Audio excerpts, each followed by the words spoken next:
Bonsoir à tous. Bienvenue dans cette nouvelle édition de Star Nation News, édition 76.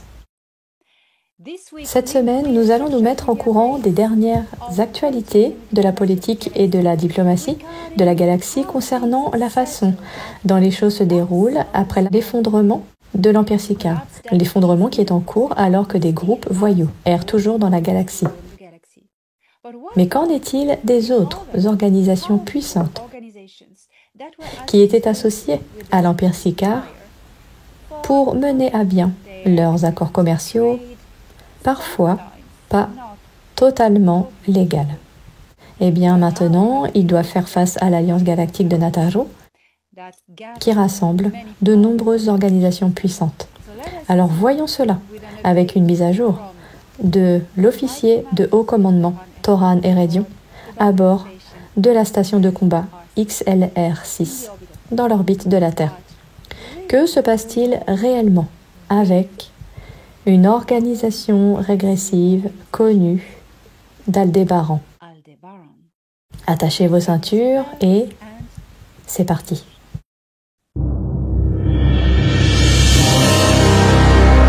Ora Nataro Shari, Fédération Galactique des Mondes.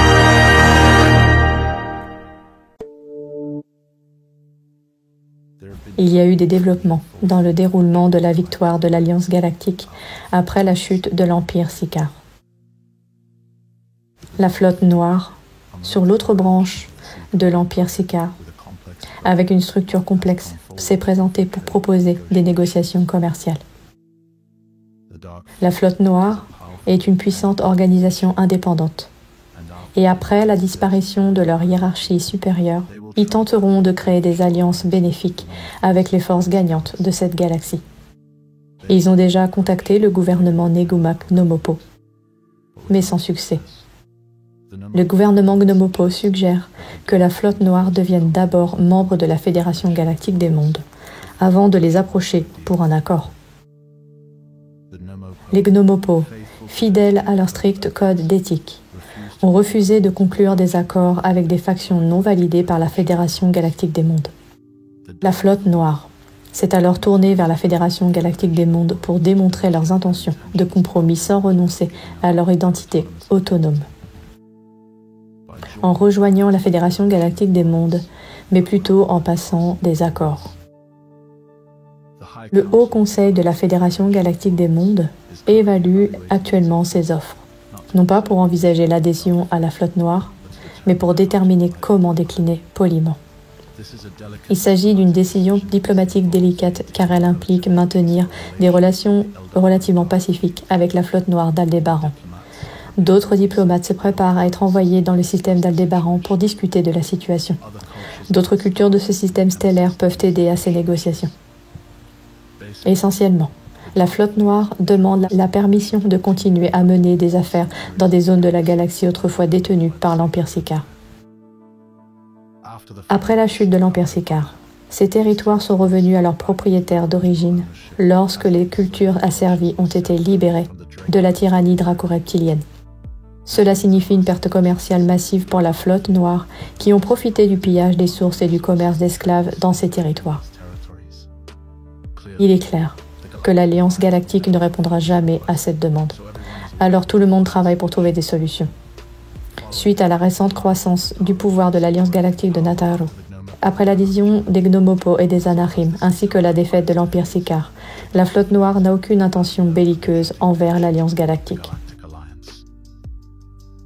Les guerres entraînent toujours des changements économiques drastiques et une période de réajustement.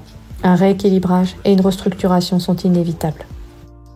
Nous y travaillons tous à différents niveaux, économiques, politiques et spirituels. Au fur et à mesure que les événements se dérouleront, je vous tiendrai informé.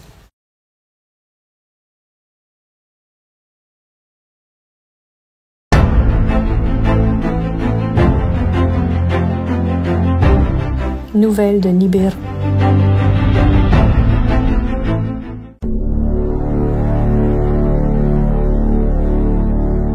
Le soi supérieur n'est pas une entité distincte parlant à travers vous, dans une transe médiumnique ou hypnotique.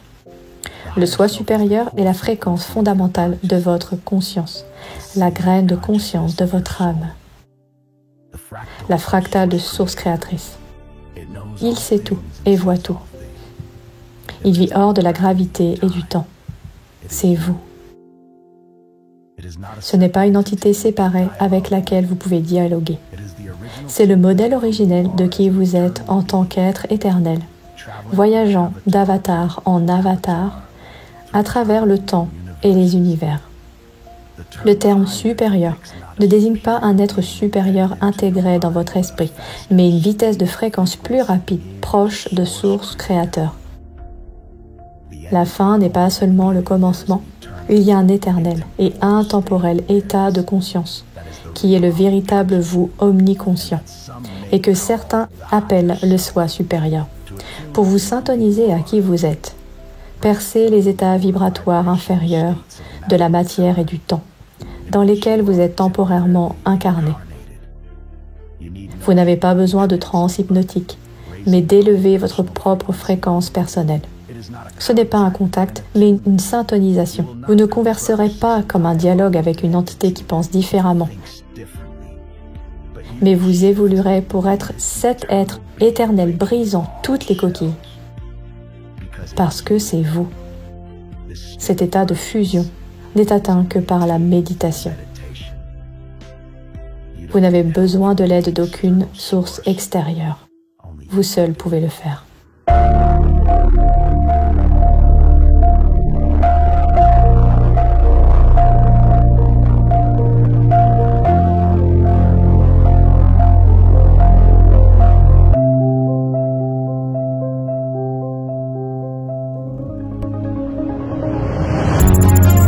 Un mot de l'émissaire.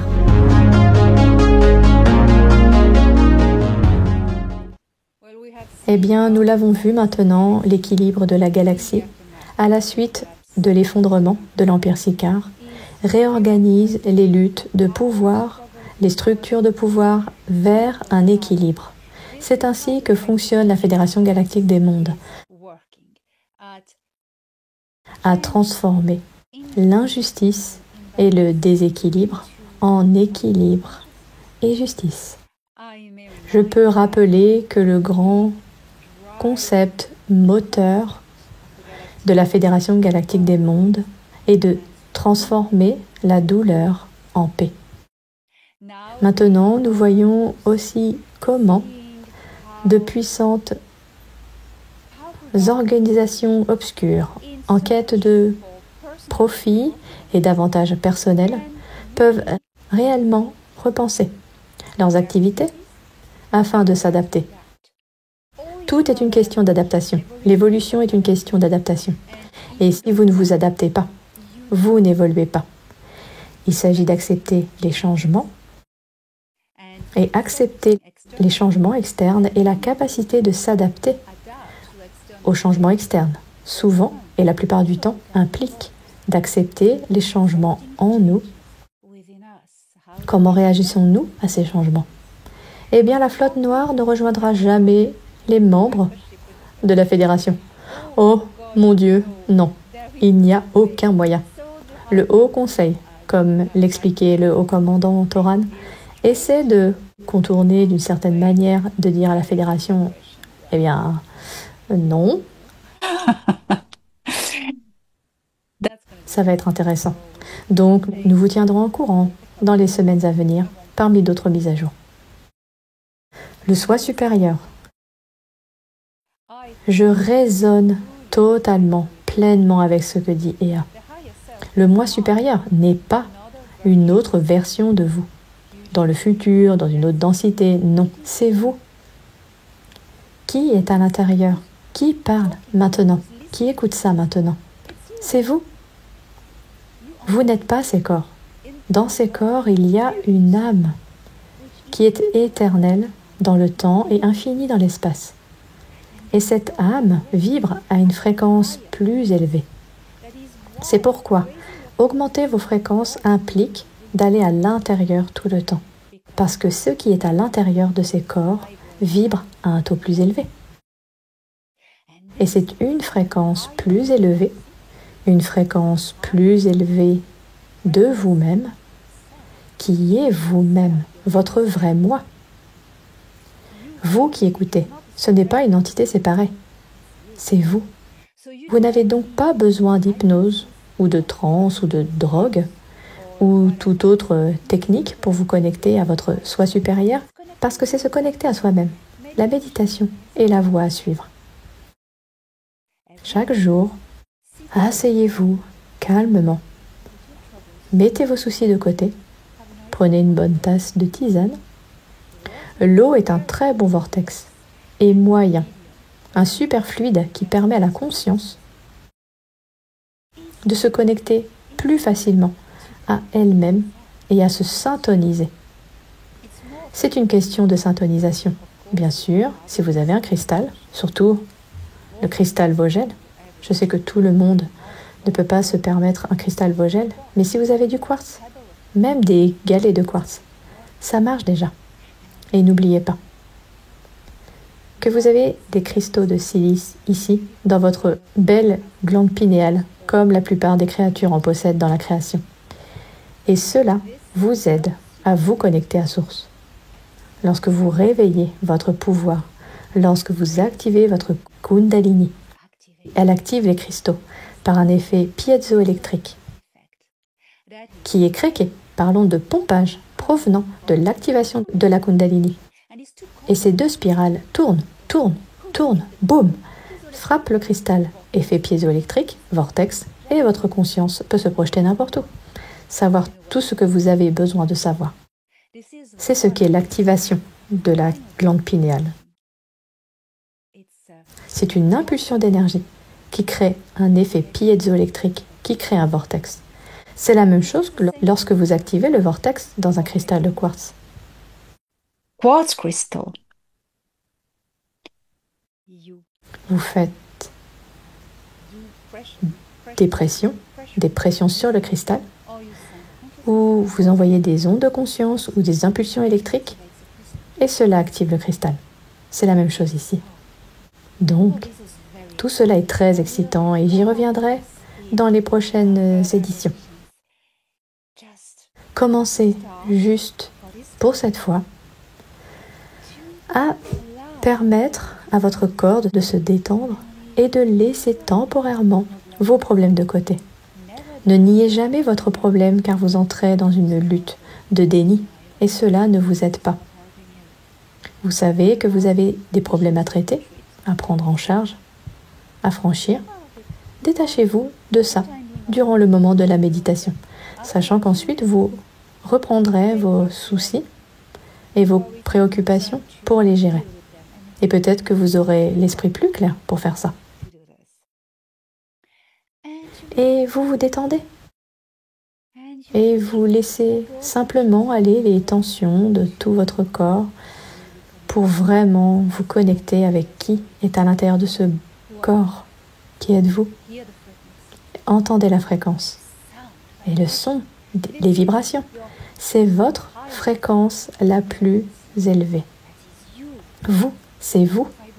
Et vous vibrez dans cette fréquence supérieure. C'est vous, c'est ce que vous appelez le soi supérieur.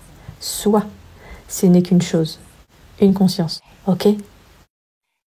Donc, encore, tous les matins, essayez cette pratique.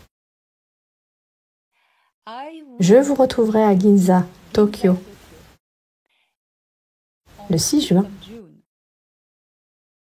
C'est très proche maintenant. Dans quelques jours, très très proche. Si vous êtes là, je serai ravie de vous voir. Et mon cher frère JP sera là et ce sera incroyable. Incroyable. Oh, Et cet été, en août, du 2 au 6 août, je suis en France, à Val-Soyo, même endroit que l'année dernière, pour un symposium incroyable sur l'ufologie. Des choses sérieuses, des choses scientifiques, des faits, des preuves. Et vous serez étonnés par tous les intervenants qui seront présents. Oui, JP sera là aussi, Tony Rodrigues aussi. Oh mon Dieu, et de célèbres ufologues. Ce sera incroyable. Alors, je vous invite à réserver vos billets car ça part très vite. Je pense qu'il en reste quelques-uns pour la France cet été. Et pour ceux qui ne peuvent pas se rendre à Tokyo ou en France, vous pouvez me rejoindre à Charlotte, en Caroline du Nord, en septembre. Voir tous les liens pour réserver les billets sur mon site elenadanaan.org/international speaker et dernier de l'année, Dubaï, en novembre. On se voit tous là-bas pour ceux qui vivent dans cette partie du monde. Et maintenant, je vous invite à me suivre dans la constellation du Bouvier, au système stellaire de Corena, pour rencontrer une colonie humaine appelée les Vantals. Attachez vos ceintures et c'est parti!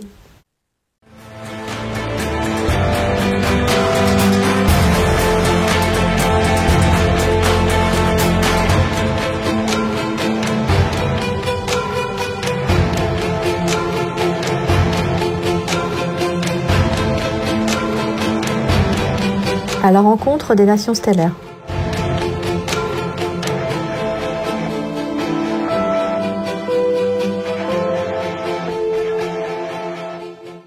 Analyse des données. Constellation du Bouvier, système stellaire Corena, planète Vantarion, culture Vantal. Sur la 5e planète du système stellaire Corena, il y a une colonie Taal avec une histoire unique. Un groupe de survivants a fui leur monde natal, Oman Khera, après le raid par l'Empire Sicard de leur système stellaire, Man K62, pendant les guerres Lyranes. Ils ont trouvé refuge dans 2 systèmes stellaires différents dans la zone d'Orion, jusqu'à ce que les Nébus émergent et mettent la zone en feu. En conséquence, le groupe Taal a dû déménager une fois de plus pour trouver une nouvelle maison dans la galaxie. C'est ainsi qu'ils sont arrivés dans le système Vega. En raison du système Vega fortement peuplé, les vagabonds reprennent leur route à travers les étoiles. Une fois de plus, jusqu'à leur arrivée sur Vantarion, dans le système stellaire Corena, où ils se sont installés définitivement. Au cours de leurs nombreuses aventures et tribulations dans plusieurs foyers, les Vantali se sont hybridés avec diverses populations locales. À ce jour, il reste une race humaine unique, avec un teint gris, cireux distinct, de grands yeux bridés, une silhouette élancée et une allure gracieuse, héritée d'un mélange harmonieux de différents antécédents génétiques. Ils sont membres de la Fédération galactique des mondes, représentant une petite civilisation pacifique qui évite les conflits. Ils ont choisi de ne pas s'enrôler dans les programmes des envoyés et préfèrent rester indépendants et discrets. Ils ont une histoire de résilience, ayant tout perdu plusieurs fois et repartant de zéro. Le peuple Vantali est connu pour sa gentillesse et son accueil chaleureux. La capacité de raviver l'espoir dans les moments les plus sombres est vraiment inspirant.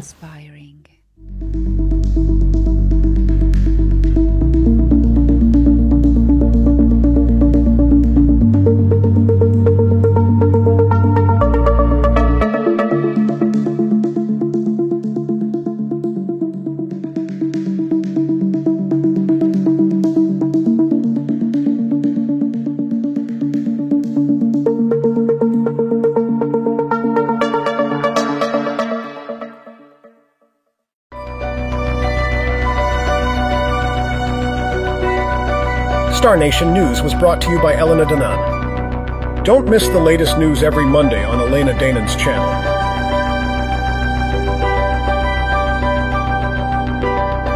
Video directed by Steph Zach.